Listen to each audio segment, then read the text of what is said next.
Have you ever looked at your bank account after a completely normal month and wondered where all your money went? You didn't buy anything crazy, no major purchases, just groceries, a few meals out, maybe a new phone because your old one was lagging. Yet somehow, you're sitting there thinking you should have way more money than you do. Here's the hard truth that most people don't realize until it's too late. A lot of the stuff we buy today just isn't worth the price anymore, not even close. Prices have gone completely insane on things that used to be reasonable, and we're all just going along with it because that's what everyone else is doing. Let's start with the most obvious offender: food. Fast food isn't cheap anymore. It used to be the thing you got because it was quick and affordable. That was the value proposition.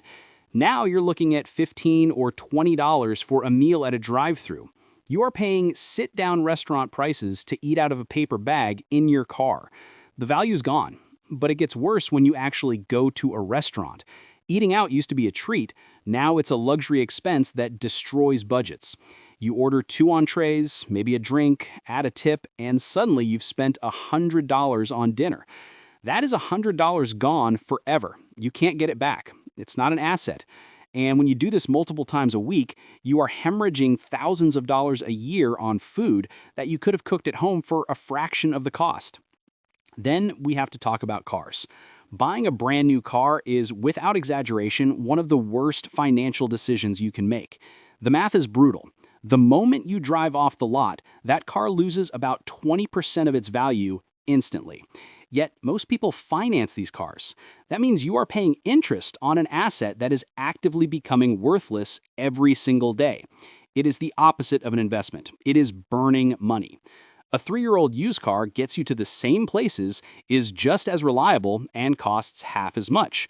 But people ignore this because they want the status of the new model. This obsession with status bleeds into everything, especially clothing. We aren't buying quality anymore, we are buying logos. You can buy a plain white t-shirt for $10, or you can buy the same cotton shirt with a designer logo for $200.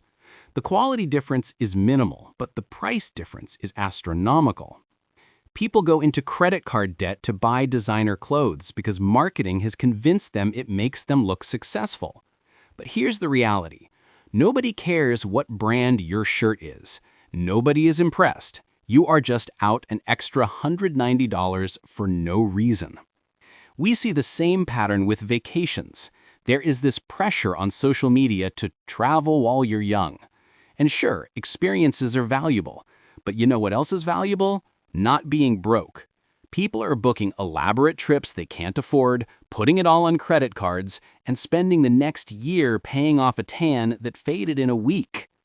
And then there are the silent killers: subscriptions and tech.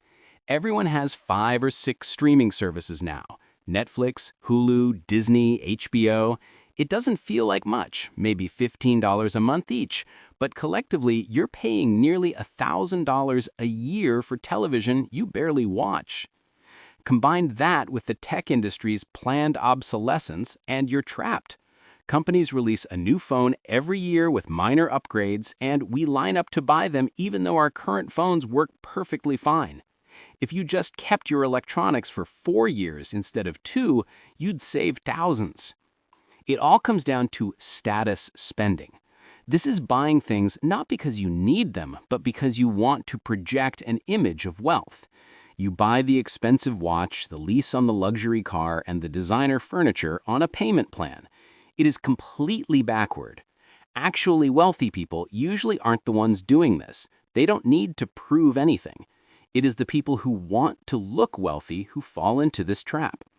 The result is a life where you look successful to strangers, but you have no savings, no investments, and zero financial security. You are trading your actual future freedom for the appearance of success today.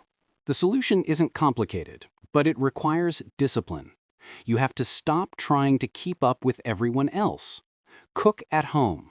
Keep your car until the wheels fall off. Buy generic products. Cut the subscriptions you don't use. Stop trying to look rich and start actually building wealth. Because that is the choice you have to make. You can either look wealthy or you can be wealthy. But for most people, you cannot do both. Every dollar you spend impressing other people is a dollar that is not working for your future. Choose financial security instead of the appearance of it. That is worth way more than a new phone or a designer bag ever will be.